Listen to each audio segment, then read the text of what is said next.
그러니까 호가들이 올라가고 그걸 급한 사람이 매수하게 되면 그 가격이 실제 가격이 돼버리는 이런 현상이 돼버리는 겁니다.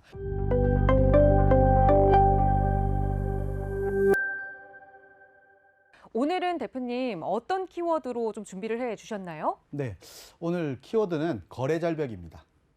거래 절벽. 사실 거래 절벽이라는 말은 굉장히 많이 부동산 시장에서 사용하는 말이잖아요. 그렇죠. 그런데 이 말이 지금 이 시기에 다시 좀 등장하고 주목받고 있는 이유가 있을까요?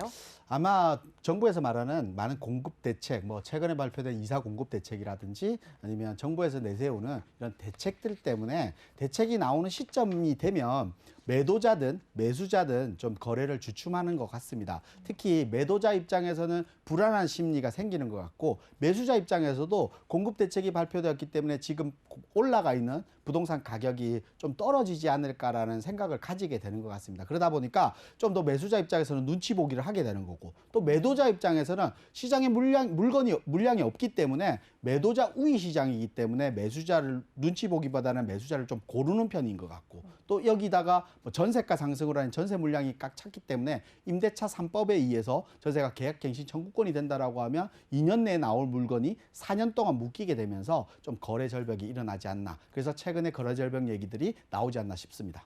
네.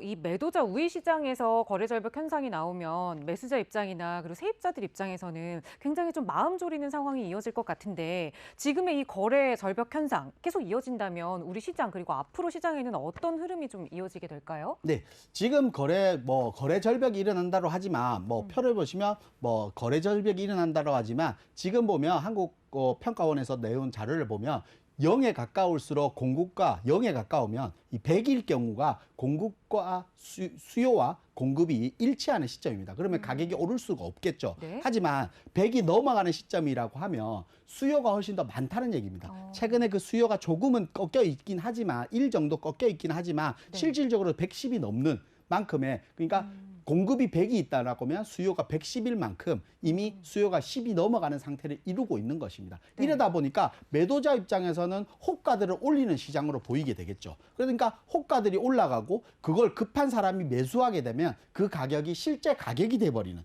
이런 현상이 돼버리는 겁니다. 차라리 거래가 많을 경우에는 호가가 높은 가격도 거래가 되지만 좀 저층인 저가의 가격도 거래가 되겠죠. 그러다 보면 실질적으로 평균 가액들은 어느 정도 정점에 오르지 못한 가격대로 형성을 하겠지만 지금같이 거래 절벽이 일어난다라고 하면 호가들이 오르는 가격들을 누군가의 매수를 하게 되면 그 가격대가 실제 가격, 실거래가 신고되면서 실제 가격이 되어버립니다. 그러면 다음번 물건이 나올 때는 그것보다 또 올라있는 가격대에 형성될 거고 최근에 그 가격들이 이런 시장들을 보이면서 시장의 가격들이 올라 있기 때문에 좀 불안한 시장들이 되는 것 같습니다. 또한 앞서에도 말씀드린 전세가 상승도 이런 부분을 한몫을 차지하게 되기 때문에 이런 부분들이 앞으로 시장 현상에서는 계속해서 유지될 것 같고 또 이런 공급 대책에 대한 기대감 그러니까 앞으로 공급이 될 거기 때문에 내 입장에서는 좀 더 기다려야지라는 매수자들도 분명히 생기게 될 겁니다. 그러다 보니까 이런 거래들이 빈번하지 일어나지 않게 되면 그 현상들이 앞으로도 계속해서